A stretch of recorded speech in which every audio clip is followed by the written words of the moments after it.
అందరికీ నమస్కారం. Welcome to my channel. ఈ వీడియోలో ఏపీ ప్రభుత్వ ఉద్యోగులకు మరియు పెన్షనర్లకు ఐఆర్ 30%తో మధ్యంతర భృతి ప్రకటన వస్తుందా?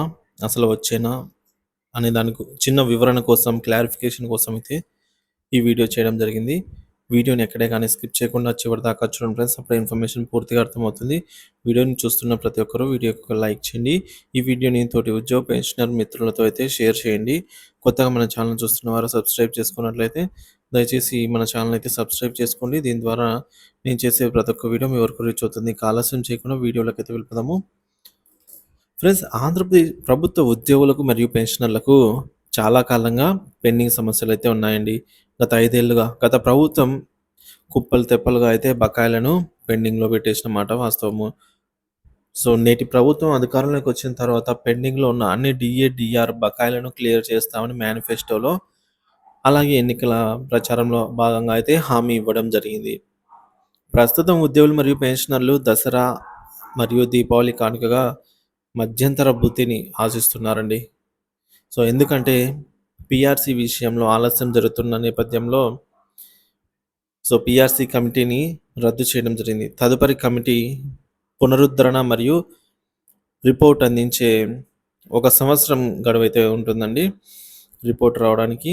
సో, ఈలోపు కొత్త పే స్కేల్స్‌ని అమలు చేయాలని ఈ ప్రక్రియలో కూడా ఆలస్యం జరుగుతుంది. రిపోర్ట్ వచ్చిన తర్వాత కూడా 1-3 నెలల వరకు కూడా ఆలస్యమయ్యే అవకాశం ఉంది కాబట్టి, ఈ నష్టాన్ని ఈ లోపల భర్తీ చేస్తూ 30% తగ్గకుండా మధ్యంతర భృతి ఉపశమనాన్ని ఇవ్వాలని ఉద్యోగులు ప్రభుత్వాన్ని అయితే కోరుతున్నారు.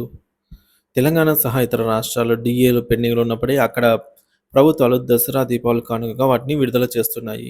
మన రాష్ట్రంలో కూడా అటువంటి నిర్ణయం ఎప్పుడెప్పుడు వస్తుందని అయితే వేచి చూస్తున్నారు 1000 కళ్ళతో.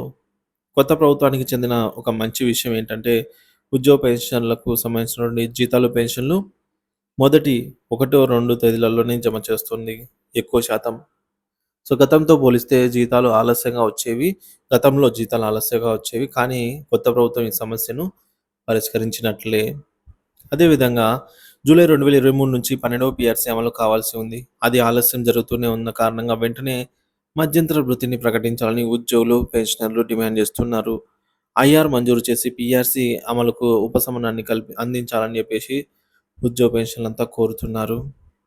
సో, ఈ మేరకు 30% తగ్గకుండా ఐఆర్‌నైతే ఈ దసరా మరియు దీపావళి కానుకగా, ఈ కానుక అంటే కానుకని కాదు. సో, ఈ సందర్భంగా ప్రభుత్వం ఈ ఇవ్వాల్సిన బాధ్యత అయితే ప్రభుత్వం పైన ఉంది.